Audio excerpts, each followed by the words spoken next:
Bonjour à toutes et tous. Merci de nous avoir rejoints pour une toute petite heure de débat sur un sujet qui est précis et important, mais aussi pas tout est important. Ce sujet, c'est celui-ci, c'est celui de la ou des stratégies innovantes et décarbonées, des stratégies à adopter pour construire la ville de demain. Et là, tous les mots sont importants. Alors, ça marche pas ?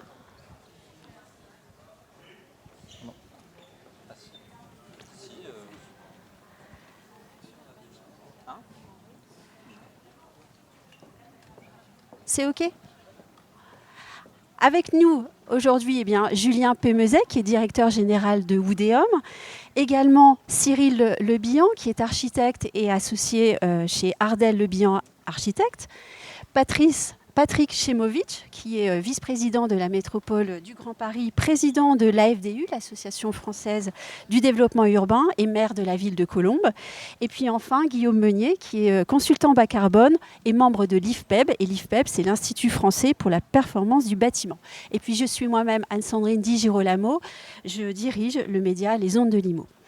Alors, on va commencer, si vous le voulez bien, par faire un petit peu de vocabulaire avec quelques éléments de langage, quelques éléments de réflexion, et j'ai voulu le faire notamment sur le mot stratégie.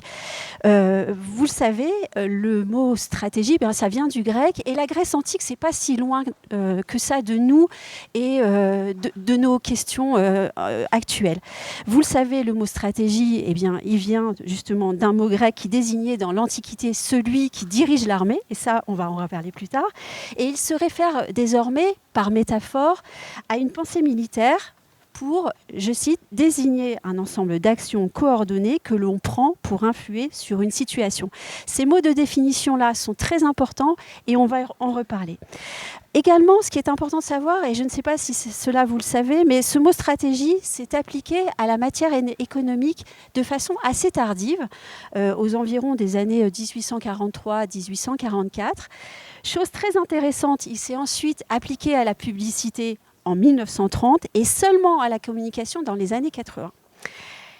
En fait, ce qu'il faut retenir, c'est que le mot stratégie, très longtemps, s'est appliqué uniquement à la chose militaire. Et ceci posé, je vais me tourner vers Guillaume Meunier, qui est notre consultant bas carbone, qui est membre de l'IFPEB, je vous l'ai dit, et je vais lui demander de nous dire où est-ce que nous en sommes sur le climat. Alors, Guillaume Meunier, est-ce que le sème de la pensée militaire, qui est présent dans le mot stratégie et qui est présent dans cette question essentielle qui nous rassemble aujourd'hui, donc est-ce que ce sème-là, il est adéquat pour évoquer les actions que nous devrions prendre pour répondre, ou peut-être même résoudre, la question climatique ? Bonjour à tous. Oui. Merci pour cette introduction très savante. Et j'avoue, j'ai appris pas mal de choses. La réponse qui est peut-être évidente et facile, c'est oui.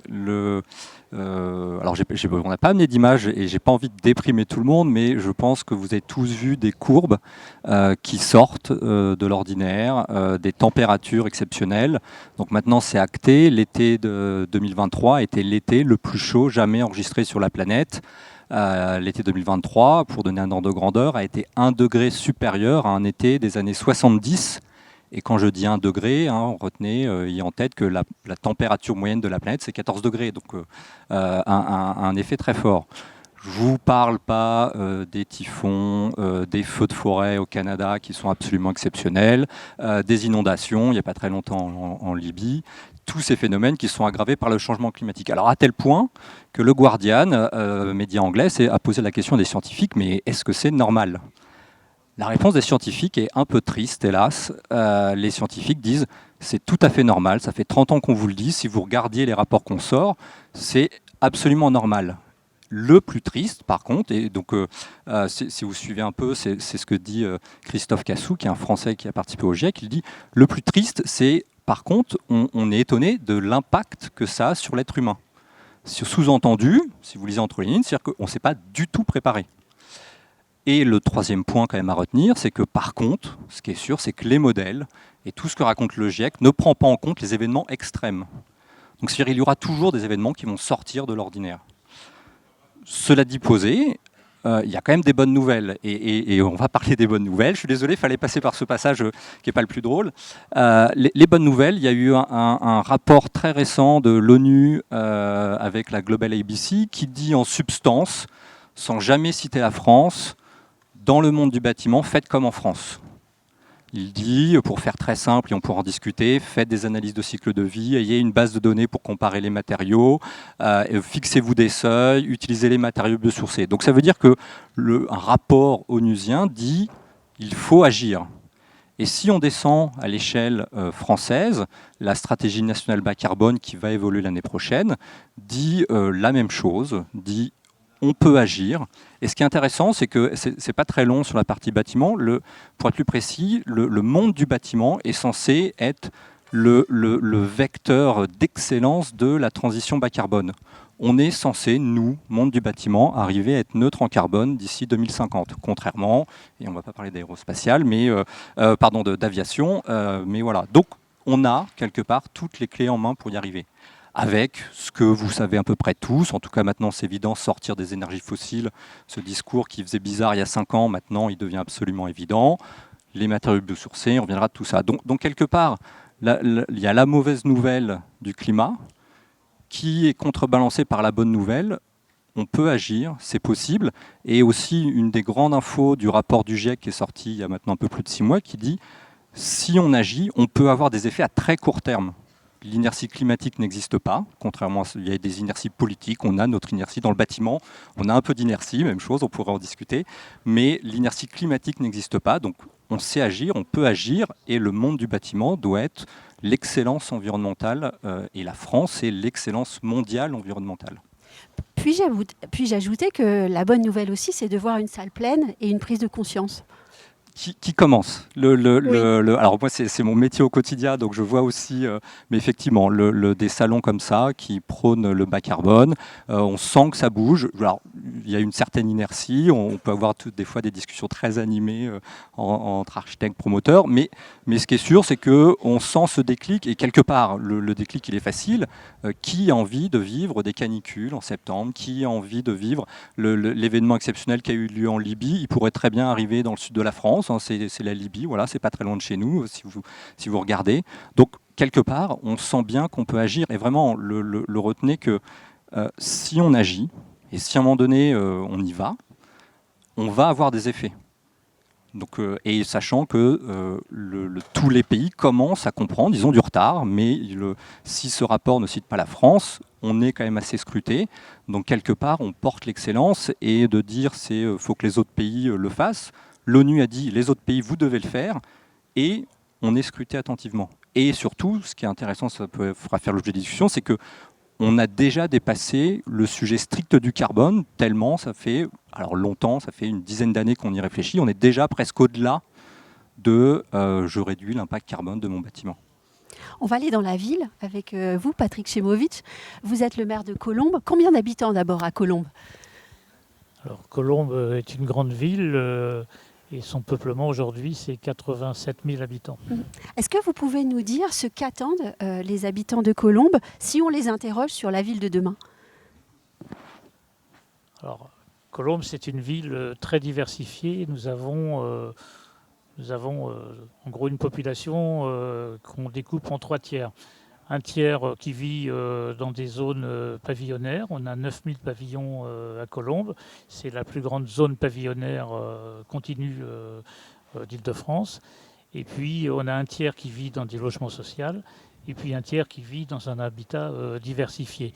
Donc, les attentes sont différentes selon qu'on vit dans un grand ensemble, qu'on vit dans une copropriété, qu'on vit dans un pavillon avec un jardin. Donc vous nous dites que la question de l'écologie et du bas carbone se pose différemment en fonction des quartiers également. Absolument. On a vu pendant la période du Covid, par exemple, que les familles réagissaient différemment selon qu'on pouvait sortir de son logement en toute tranquillité, ou qu'on était enfermé dans un logement sans pouvoir aller se déporter vers l'extérieur. Donc c'est exactement la même chose sur l'adaptation au changement climatique. Mais est-ce que les habitants vous challengent? Est-ce qu'ils vous posent des défis? Est-ce qu'ils vous posent des questions ou pas? Ils ne nous posent pas de questions. Alors en fait, nous, on est plutôt... c'est nous qui tirons, les élus, qui tirons les choses. Oui. Et on essaye de faire avancer des problématiques comme celle-là, à la fois dans les projets d'aménagement, dans les projets de construction aussi, dans la discussion qu'on peut avoir avec les professionnels. Et puis... ensuite, on voit que les gens réagissent aussi en fonction de leur propre compréhension de la situation. On l'a vu cet été, il a fait très très chaud. Et donc, on demande au maire, mais qu'est-ce que vous faites, monsieur le maire, pour isoler les logements, pour qu'il fasse moins chaud? Moi, je ne peux rien faire. Mais alors justement... mais en fait, ce qu'on s'aperçoit aussi, c'est qu'il y a des gens, parce qu'ils ont aussi cette capacité-là de compréhension, ont décidé par exemple de mettre des panneaux photovoltaïques sur leur toiture. Et donc de plus en plus, on a des toitures aménagées, équipées pour ça. Et à vous, en tant que maire, comment est-ce qu'elle se pose la question du bas carbone pour vous? Pour moi et pour la plupart des élus de mon équipe municipale, c'est un enjeu essentiel. Oui. C'est-à-dire qu'on travaille aujourd'hui sur la ville, non pas de demain mais d'après-demain, et en fait il faut l'adapter, se préparer à des températures, des variations saisonnières importantes.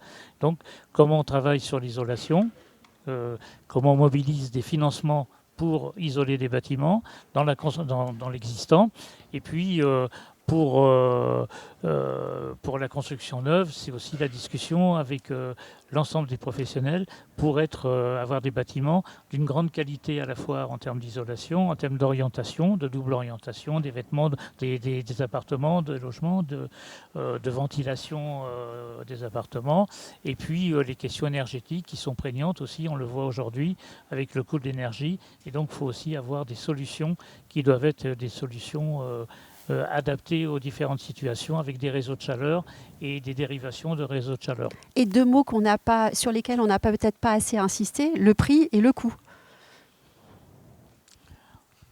Pour moi, c'est la même chose. Oui. Non, mais le prix pour celui qui achète et le coût pour celui qui... Nous, comme collectivité, on investit énormément. On met beaucoup d'argent. L'enjeu, c'est aussi un logement abordable, pour rester abordable. Alors, sur le logement, alors attendez, en tant que collectivité, nous, on se doit d'investir sur les équipements publics. Alors, que ce soit les équipements de réseau, mais que ce soit aussi sur nos équipements, les bâtiments, les écoles, les gymnases, etc. Donc, c'est un investissement très important. Et puis, il y a la question du logement, où dans une période alors qui se tasse un petit peu là depuis quelques mois de spéculation forte, il faut quand même qu'on travaille à livrer des logements à des prix abordables pour l'utilisateur final. Et quand on dit abordable, c'est parce qu'il y a le loyer ou le prix d'achat, et puis ensuite il y a les charges qui sont afférentes au logement. Donc il faut que l'ensemble des deux puisse être supportable par les habitants. On va quitter la France avec vous, Cyril Le Bihan. Je rappelle que vous êtes architecte et en 2022, vous avez commencé à livrer les premiers bâtiments d'un projet tout à fait pharaonique ou titanesque. Il s'agit du campus Cheikh Anta Diop à Dakar. Il est intéressant de sortir de la France justement pour évoquer ce projet-là parce que c'est une approche que vous avez voulu bioclimatique, biosourcée, court-circuit. Cette approche-là vous a guidé tout au long du projet et on peut, par réflexion et comparaison avec l'introduction de Guillaume Meunier, réfléchir justement sur comment est-ce qu'on avance à l'extérieur de la France sur des projets d'une telle ampleur et avec de telles ambitions. Donc, qu'est-ce que vous retirez de la conduction de ce projet-là ? Alors, on a eu la chance d'être lauréat il y a quelques années avec Redman pour la construction d'une quinzaine de résidences étudiantes à l'UCAD, donc c'est l'université historique de Dakar.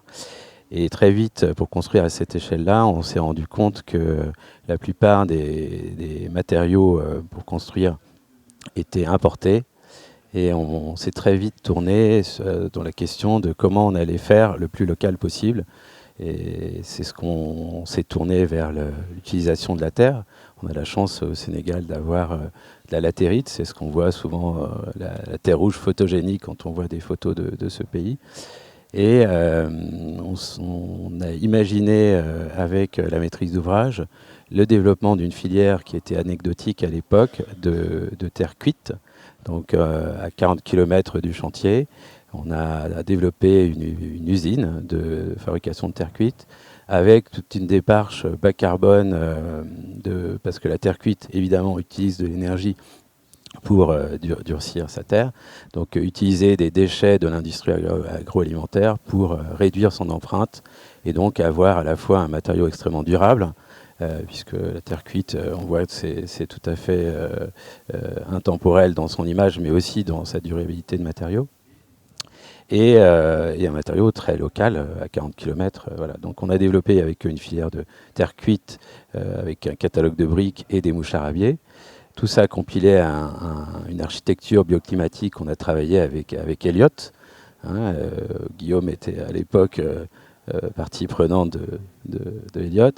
Et donc en utilisant l'inertie des matériaux, donc faisant les bons choix de matériaux, en utilisant le vent qui est très présent, donc bien orienter les bâtiments, les rendre les plus poreux possibles, on arrive à avoir des bâtiments très low-tech, bien ventilés, confortables, parce qu'on a des températures qui peuvent aller jusqu'à 48 degrés, et il n'y a pas de climatisation, voilà, et il n'y a pas de ventilateur non plus. Donc on arrive à avoir des bâtiments extrêmement bien pensés. On arrive à faire vivre des gens sans crainte dans ces résidences. Est-ce que c'était peut-être plus facile pour vous de travailler en Afrique, par exemple, sur ces questions-là, pour les mettre en œuvre ? Alors l'Afrique, elle est assez diverse. Hein. Elle est très attachée aujourd'hui à avoir une image de modernité. Et donc on est face souvent à des maîtrises d'ouvrage qui cherchent plutôt à ce que les bâtiments, les ensembles urbains ressemblent plus à des villes européennes ou des villes du Moyen-Orient ou des villes chinoises. Donc, mais ils sont très conscients des problématiques environnementales parce qu'ils ont des problèmes de récolte. Ils voient bien que les récoltes se raréfient. Ils ont des problèmes d'eau, mais comme ici, et surtout d'érosion des côtes. Et donc, ils sont conscients et ils se rendent compte que le développement de filières locales permet de faire déjà un pas vers construire mieux, construire plus vertueusement. Et en même temps développer une économie locale, ce qui est très important. Il faut savoir qu'aujourd'hui, on a attaqué par exemple un projet au Bénin, que c'est un pays où il y a beaucoup de forêts, et des forêts de tech qui sont merveilleuses, et 80% de la production de tech part dans d'autres pays, notamment en Chine, pour finalement revenir dans les pays africains pour construire des bâtiments.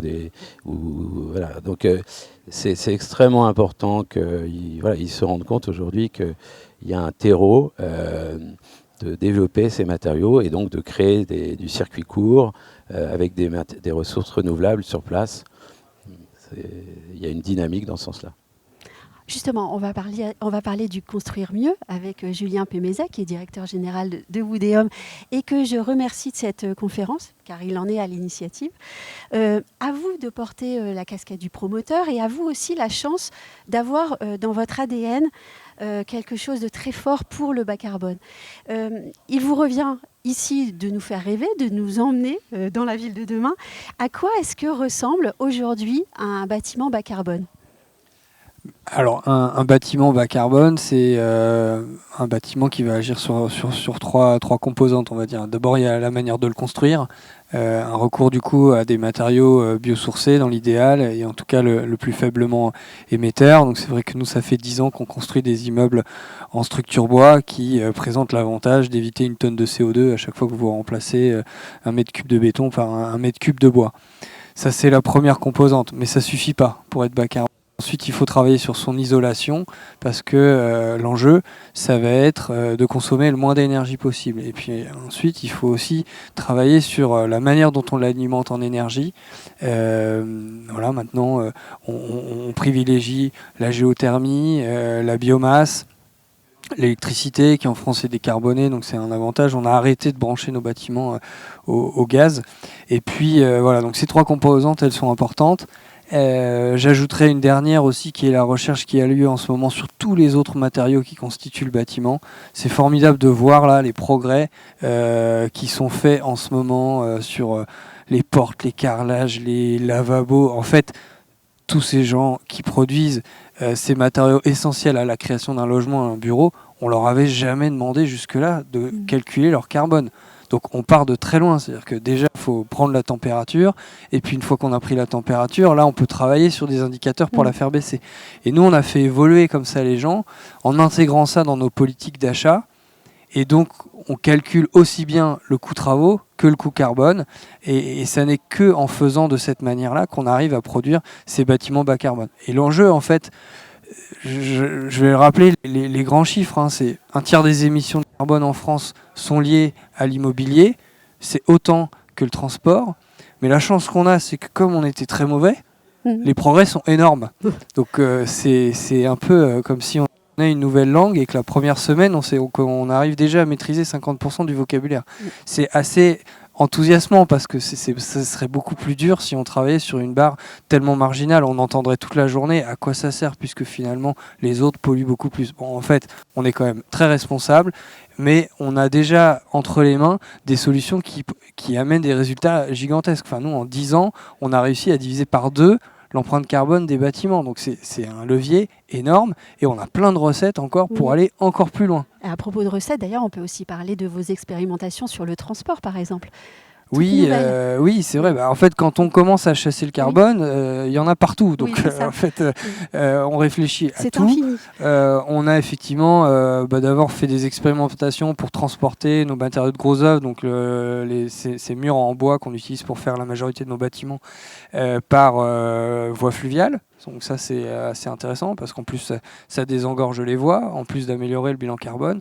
Et puis récemment, sur un projet commun avec l'agence Ardel-Le Bihan, qui est construit au-dessus du périphérique, on a approvisionné ces murs de bois par voie ferrée. Et là, en fait, à la clé, c'est une division par 8 de l'impact carbone du transport. Et donc, c'est un levier hyper intéressant. Enfin, on a la chance d'avoir un pays très moderne sur ses capacités, ces modalités de transport. Donc, il faut qu'on puisse mieux les utiliser. L'autre question, c'est celle de la réglementation. Depuis 2014, vous vous attachez à répondre aux exigences de la réglementation RE 2020 et bien entendu, au-delà de ça, vous cherchez toujours à aller au-delà. Comment est-ce que vous organisez votre production pour être toujours au-delà des obligations? Et puis surtout, est-ce que avoir une stratégie bas carbone, en fait, c'est aussi avoir, selon vous, un devoir de proactivité eu égard à la réglementation? Oui, alors c'est vrai qu'on a vécu là un grand bouleversement il y a 1 an et demi maintenant, qui est l'arrivée de la RE 2020, qui a remplacé la RT 2012. Bon, il n'y a que des professionnels dans la salle, donc je ne vais pas faire un cours là-dessus, mais cette réglementation, elle a quand même changé les habitudes puisqu'elle a contraint tout le monde à la réalisation d'un bilan carbone complet de son futur bâtiment, et c'est une obligation maintenant pour déposer un permis de construire, pour pouvoir mettre en œuvre une opération, il faut le faire. Et en fait, ça a généré tout un apprentissage parce que les architectes, les promoteurs, les bureaux d'études, on ne savait pas le faire. Donc il a fallu apprendre, se mettre dans un référentiel juste, et c'est pour ça que ça a été si long de sortir la RE 2020, c'est que ça a pris quand même quelques années de créer un référentiel considéré par quasiment tout le monde juste, et maintenant qu'on connaît ce référentiel, ça n'est que maintenant en fait qu'on peut commencer à faire des efforts.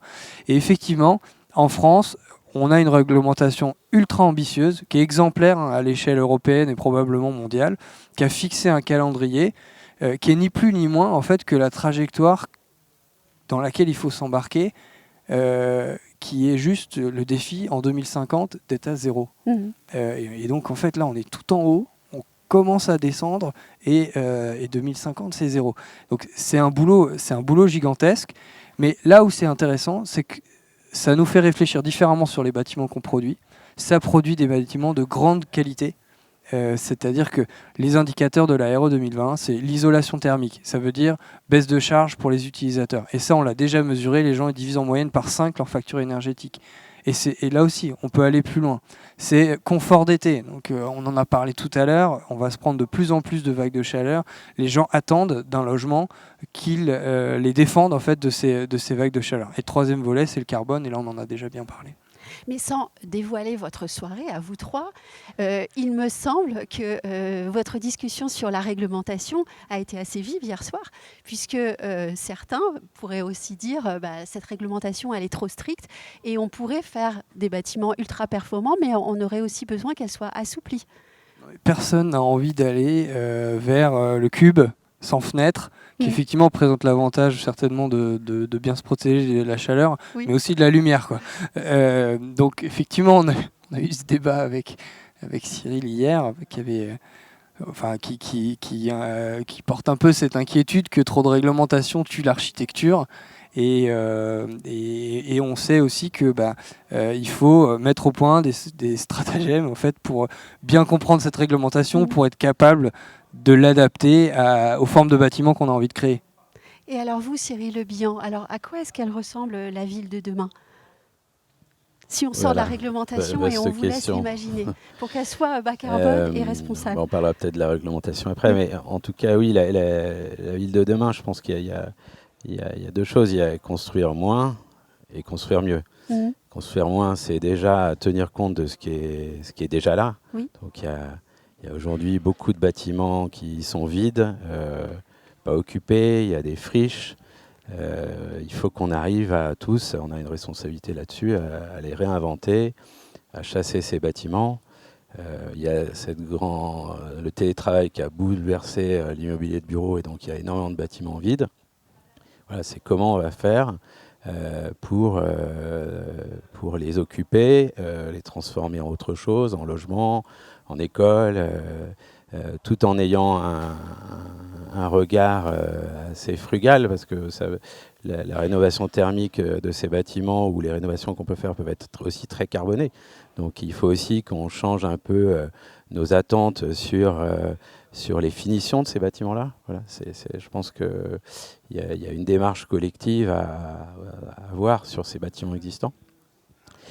Il y a aussi construire mieux. Donc construire mieux, c'est forcément utiliser des matériaux biosourcés et géosourcés et surtout faire en sorte que ce soit issu de ressources renouvelables. Hein. Donc le bois qui est utilisé par Woodeum et donc on utilise aussi pour beaucoup de projets, c'est je pense la meilleure démarche pour construire ces bâtiments. En tout cas, c'est une des premières. Mais il y a aussi la manière dont on pense ces bâtiments, c'est-à-dire qu'ils soient capables de se réinventer, flexibles, qu'ils soient aimables, hein, parce que des bâtiments qu'on nous demande de démolir aujourd'hui, qui ont 15 ans, parce que personne ne les aime, personne n'en veut, si au moins ils avaient une facture un peu intemporelle, voilà, il y aurait des gens qui réfléchiraient un peu plus, qui diraient maintenant on ne peut pas le démolir. Mais aujourd'hui, il y a quand même des architectures qu'on nous demande de démolir. Voilà, donc, voilà, on a tous une responsabilité envers ça. Donc, travailler au-delà des effets de mode, une architecture intemporelle, je pense que c'est extrêmement important. Et puis après, il y a la pérennité et les choix constructifs. Et c'est là où la réglementation est assez paradoxale en ce moment. C'est que la RE 2020 et la RE 2025 et la RE 2028 qui arrivent nous imposent d'utiliser des matériaux qui aujourd'hui nous semblent, nous architectes, prôner des situations de façade, des systèmes de façade assez fragiles. Et donc on pense qu'il va falloir quand même adapter la réglementation, peut-être développer pas des fiches ACV, mais en parallèle des fiches sur la pérennité des matériaux. Voilà, je pense qu'aujourd'hui, on peut pas proscrire les matériaux épais en façade sous prétexte qu'ils sont ultra carbonés, quoi. Il y a la pérennité des bâtiments avant tout. Si aujourd'hui on construit avec des bardages minces et que dans 10 ans, on se regarde tous en disant mais pourquoi on a fait ça, voilà, évidemment un bardage mince il est moins carboné parce qu'il y a moins de matière, mais par contre il n'a pas la même la pérennité qu'un bâtiment épais et qui est forcément plus carboné. On est aussi peut-être enclin à rêver à un nouveau classique architectural. Alors je pense qu'on est il y a un nouveau classique architectural. Je pense que non, chaque bâtiment est différent, chaque situation est un cas différent. Donc on travaille vraiment pour le lieu, pour le bâtiment, dans une situation précise. Ouais, je pense qu'on ne peut pas créer de classique architectural, surtout dans un moment où on retourne tous à l'école, quoi. Oui. voilà, Je voudrais juste rebondir sur votre remarque sur les finitions. Alors moi, j'ai été assez marquée hier, puisque en interview, ici, on est quand même sur le salon de l'immobilier bas carbone, et ce dirigeant de chez JL m'a dit « Mais tout ça va influer, y compris sur notre manière de s'habiller, sur notre dress code. » Et je vous entends parler des finitions, et je me souviens que quand on a préparé cet entretien, vous m'avez parlé de la peinture, et qu'il faudrait peut-être aussi accepter d'avoir des bâtiments à la peinture un peu moins finie. C'est ça? Oui, c'est aller un jusque-là, peu, ça en rejoint fait. un peu ce que je disais tout à l'heure. Il faut changer les mentalités. Aujourd'hui, d'avoir un immeuble avec une cage d'escalier qui est pas peintre, c'est pas forcément grave. Dans les pays nordiques, en Suisse, c'est comme ça depuis 30 ans. Voilà, aujourd'hui, voilà, si on veut faire des gestes simples qui nous feront gagner un peu de carbone, il y en a plein, il y en a des milliers. Voilà, et je voyais visiter un chantier de logement hier où on livre encore les logements avec des kitchenettes qui vont être mis à la poubelle le jour de la livraison. C'est intolérable. Oui. C'est pas possible. Donc, et ça, c'est aussi un problème de réglementation. Aujourd'hui, il y a des systèmes, je crois que chez Woodeon, ils utilisent des systèmes pour faire signer les acquéreurs pour qu'ils acceptent de ne pas avoir de kitchenette au moment de la livraison, mais la loi l'impose. On continue aussi, voilà, on parle d'optimisation des surfaces pour essayer de faire réduire le coût des logements, parce que voilà, on sait qu'en ce moment ça va être un sujet d'actualité, mais on continue à construire des sanitaires de 3-4 mètres carrés. Et ça, c'est aussi un problème de réglementation. Et on a honte quand on va visiter nos chantiers, on voit qu'on construit des toilettes de 3-4 mètres carrés. Voilà, il faut qu'il y ait des actions à mener sur ces réglementations, des adaptations. Voilà. Et une accumulation de petits gestes qui feront beaucoup à la fin. Patrick Chemovis, est-ce que vous pourriez partager avec nous rapidement votre vision et la stratégie de votre ville, Colombes, pour atteindre justement la neutralité carbone? Alors, avant de répondre à votre question, Oui, mais je dois dire rapidement que alors. mais Ouais. je suis pas d'accord avec lui. Bah, c'est bien.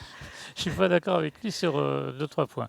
D'abord, il faut se rappeler que dans les années 60, 70, on construisait des logements qui avaient 30% de surface de plus que ce qu'on construit aujourd'hui.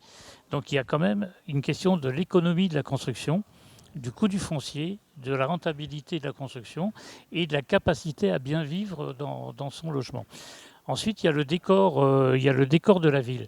Moi, je regrette aujourd'hui qu'avec les matériaux qu'on utilise, on voit disparaître les mots des natures, les décors de façade aussi. Alors on utilise des matériaux verticaux, horizontaux, etc.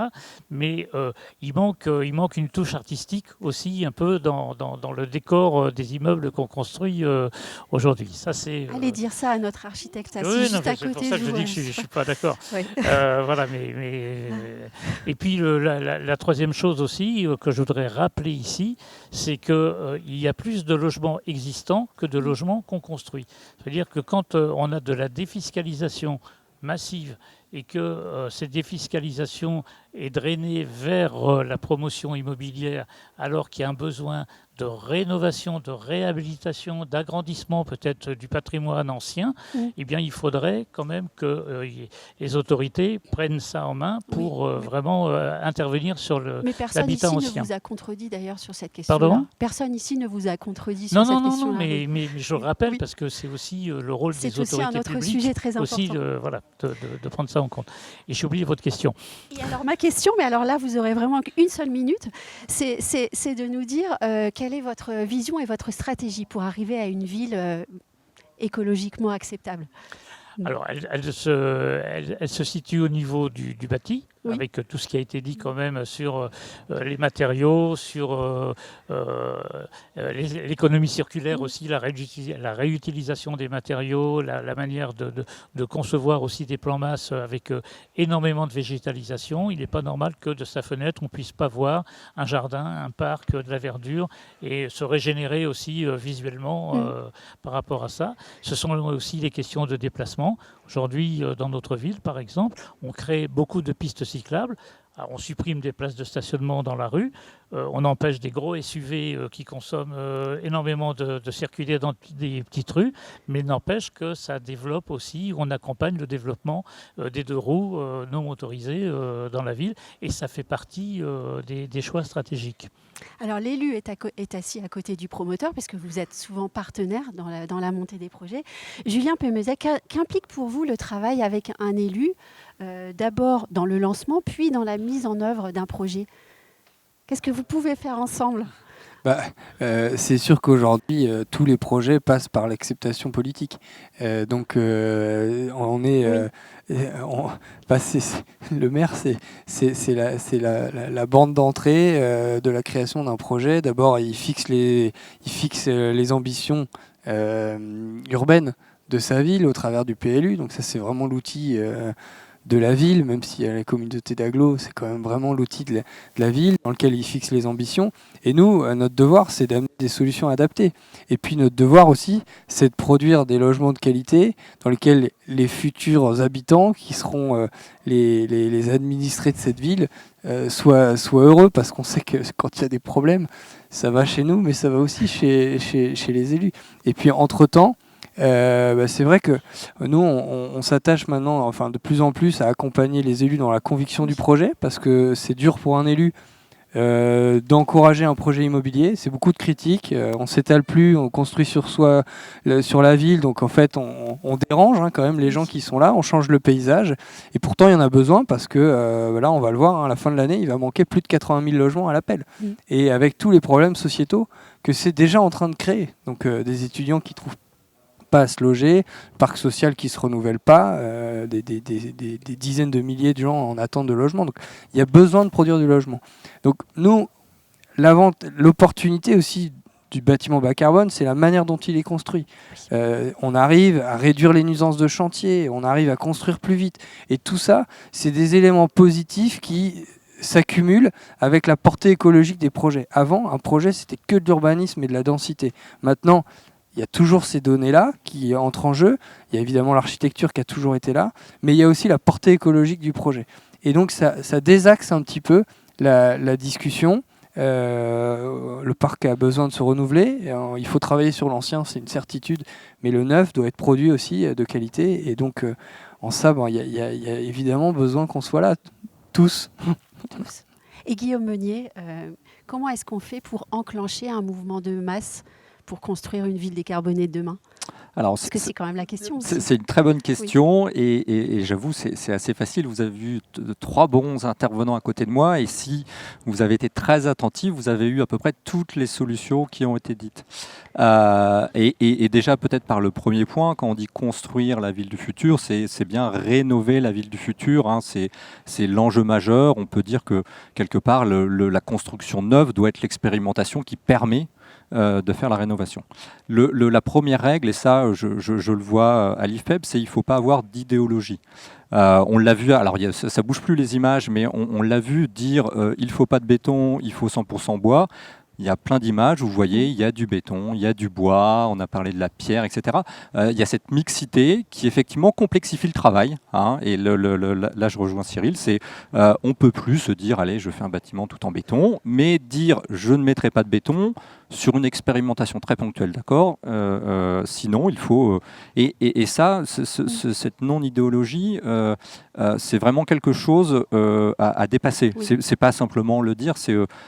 Quand je vous le dis, vous allez me dire oui, mais c'est évident, mais en application, c'est pas si facile. Et juste petit aparté, et la mixité va nous aider à satisfaire le maire aussi sur le côté esthétique.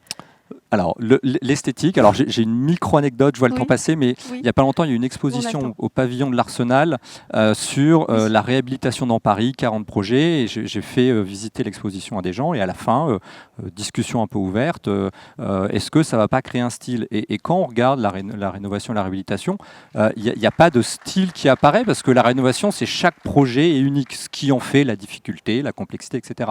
On ne peut pas dire qu'il va y avoir un style, puisque quelque part, le style, ça va être la rénovation. La rénovation, c'est adapter une architecture à chaque projet. Alors, donc j'ai dit pas d'idéologie, ça, c'est important. L'autre sujet, et ça répond à une des critiques de Cyril et de notre discussion d'hier, c'est avoir les ordres de grandeur et les habitudes de travailler le carbone. On sait à peu près tous assez facilement chiffrer des choses. Alors, bon, des fois on se plante, hein, on n'est pas parfait, mais on a l'habitude de faire des chiffrages en euros. Globalement en énergie, en tout cas, quand on fait des bilans, on sait à peu près, et vous demandez à des gens qui parlent vaguement énergie, on sait à peu près chiffrer en énergie. Il faut qu'on apprenne le carbone. Et honnêtement, c'est pour l'instant, je suis consultant bas carbone, mais j'espère que mon métier n'existera plus dans quelques années, qu'on sera tous des experts carbone, que Cyril critiquera en permanence les chiffres que je sors, parce qu'il comprendra parfaitement les enjeux. Et c'est important, c'est pas anodin, ça permet d'anticiper les problèmes, de voir où sont les sujets, les ordres de grandeur, c'est se dire que oui, la superstructure, c'est un sujet, mais si on traite que ça, on traite un tiers du problème. Peut-être le sujet en ce moment, c'est l'élo technique, c'est un tiers du problème, et pour l'instant, on ne sait pas trop comment faire. Donc c'est de l'apprentissage, hein, et ça, il faut qu'on y travaille tous.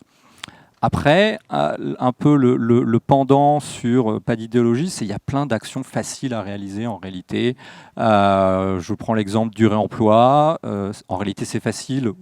On va me dire oui, mais les assurances, oui, machin. En réalité, c'est facile. On sait, il y a certains matériaux, pour l'assurance, c'est compliqué, mais pour plein de matériaux, et si vous voulez un ordre de grandeur, le réemploi, à un moment donné, ça peut aller jusqu'à 100 kg sur 700 à 800. Donc, ça, c'est facile. On peut faire du réemploi. Il faut s'y mettre. Alors, je dis c'est facile.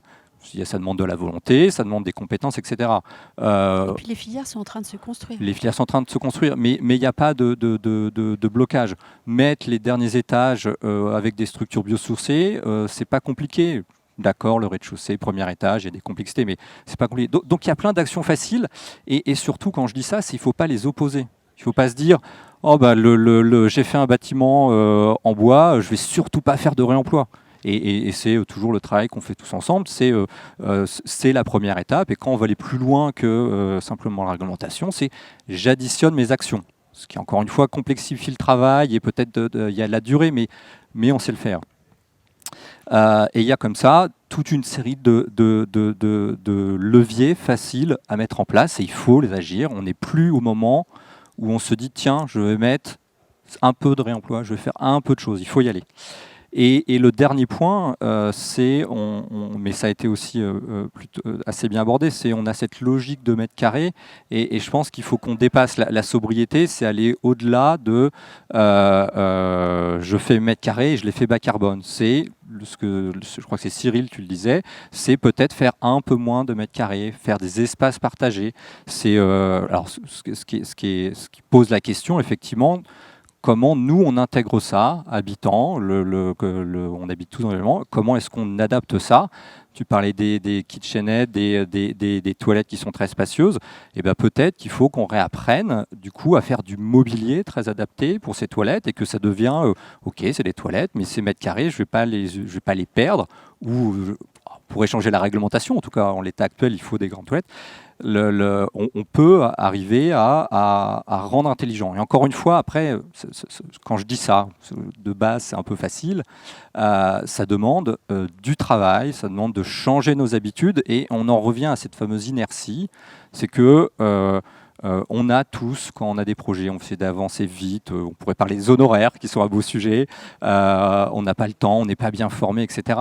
Donc, sauf qu'on n'en est plus là, en fait, il faut y aller, et il y a des gens absolument fantastiques qui prennent des risques, et vous avez vraiment 3 bons exemples ici. C'est pas facile de construire des images comme ça, il faut se lancer, arriver à le faire, aller au bout, et on voit bien ces champions du bas carbone. Pour le massifier, il faudrait que ce salon du CIPCA, il soit itinérant, il aille partout en France, et qu'on diffuse. Moi, c'est mon quotidien. C'est pour ça que on parlait. Je suis devenu ingénieur à consultant, parce que j'estime que ces projets-là doivent se diffuser. On doit emmener tout le monde. Et en réalité, c'est pas si compliqué que ça. Et j'ai une dernière question, et y répondra qui veut. Est-ce qu'il faut alors trouver un modèle du bâtiment bas carbone? Julien Pémezec? Ouais, tout le monde. Oui, enfin, il faut trouver un modèle, bien sûr. En fait, là, on est en train de changer de modèle, on est en train de changer de référentiel, changer de matériaux. On se repose des questions sur la manière de concevoir nos bâtiments. Et en plus, un petit détail qui a échappé à personne, depuis 3 mois, on est quand même en crise immobilière, avec une sévère difficulté de pouvoir d'achat de nos clients qui, sous l'effet des taux, a baissé de quasiment 20%. Donc, c'est embêtant parce qu'on se dit là, est-ce bien raisonnable de poursuivre l'idée de faire des bâtiments écologiques dans un moment où la priorité devrait être de faire des bâtiments économiques. Et donc en fait c'est tout notre défi là.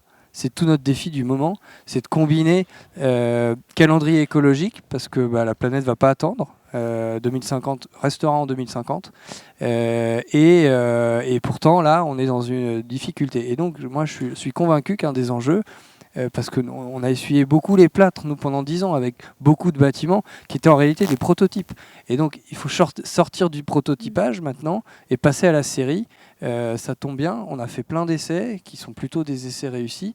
Et c'est cette massification à la fois de l'approche constructive, de certains détails, qui doit en fait permettre de produire plus à un coût qui doit en plus se limiter et s'améliorer. Et l'effet masse, moi j'ai beaucoup aimé ton illustration de ton exemple de projet en Afrique, parce que vous, sur la base d'une grande échelle, vous avez même mis en place des nouveaux procédés, créé une usine pour faire. Et en fait, c'est ça l'avantage de la grande échelle. Et c'est toute l'ambition de la RE 2020. C'est de conduire toute une profession dans un changement et qui doit en fait pousser cette grande échelle. Et on voit déjà des signaux intéressants. Enfin, je vais reparler du bois que je connais bien, mais on a des industriels qui ont engagé plusieurs dizaines de millions d'euros puisqu'ils savent qu'en 2028, leur produit sera aujourd'hui certainement un des plus efficaces pour répondre à cet enjeu. Donc ils se préparent à multiplier par 3 leur production. Et il va se produire la même chose sur les bétons bas carbone et sur plein d'autres matériaux. Et donc tout ça s'accélère. Et on sait que l'histoire de l'industrie, c'est à chaque fois des adaptations. On a toujours peur au début d'une grande inflation de prix.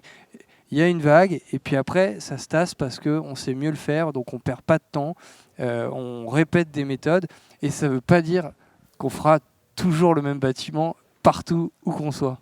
Et une époque passionnante où on en est à trouver ou à parfaire des recettes industrielles aussi.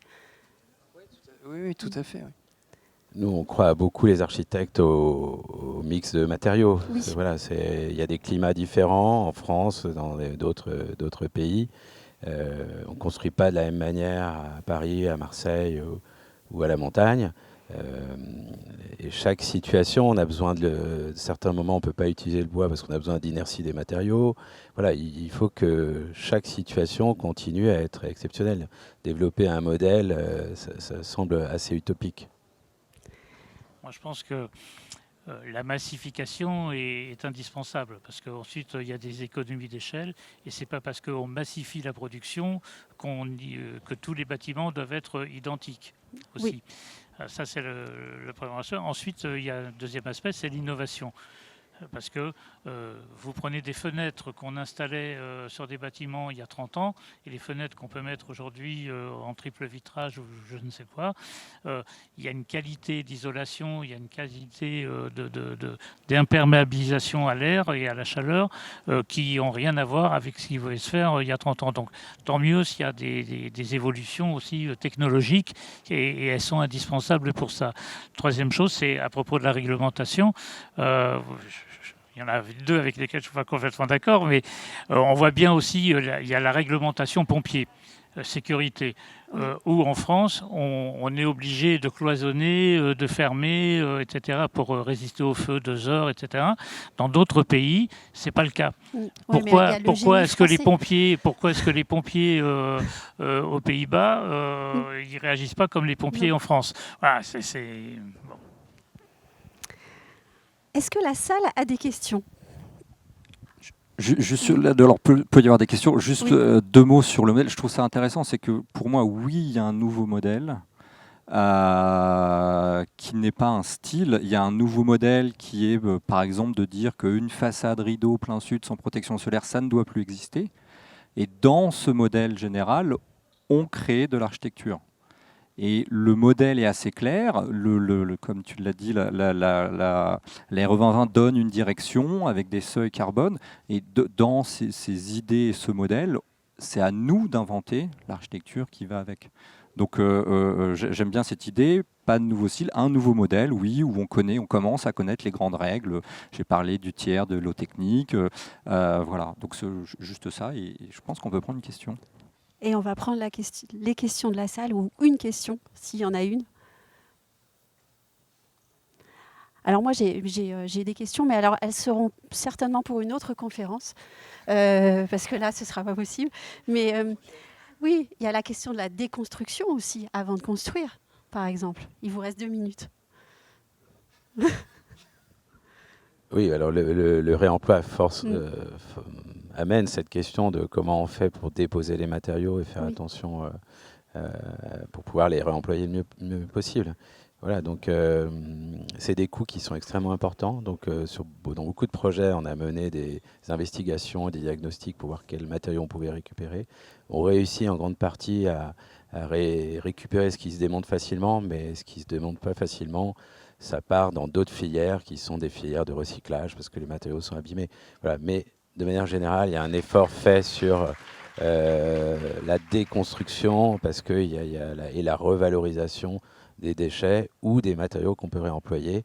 Le côté assurantiel, il est en train de se dissiper parce qu'il y a quand même beaucoup de projets en route avec du réemploi. Et avant, on réemployait juste les matériaux à l'extérieur pour faire des pavages, pour faire des choses qui ne nécessitaient pas d'assurance spécifique. Maintenant, on commence à faire des façades en réemploi. Il y a de la brique de réemploi, on a du bardage de réemploi, on utilise des vitrages en réemploi. Voilà, il y a une dimension très importante qui s'ouvre à nous. On pourrait aussi évoquer le rôle essentiel, par exemple, des territoires, justement, dans cette révolution du bas carbone. Mais alors ça, je ne leur demanderai même pas d'y répondre puisqu'on n'a absolument pas le temps. Merci d'avoir assisté à cette conférence qui a été brillamment animée par des professionnels qui sont pionniers du bas carbone. Bien d'autres conférences vous sont proposées au CIPCA, donc on compte sur vous. Et puis on compte sur vous pour continuer, construire et puis accentuer cette révolution bas carbone. Et à très bientôt. Merci.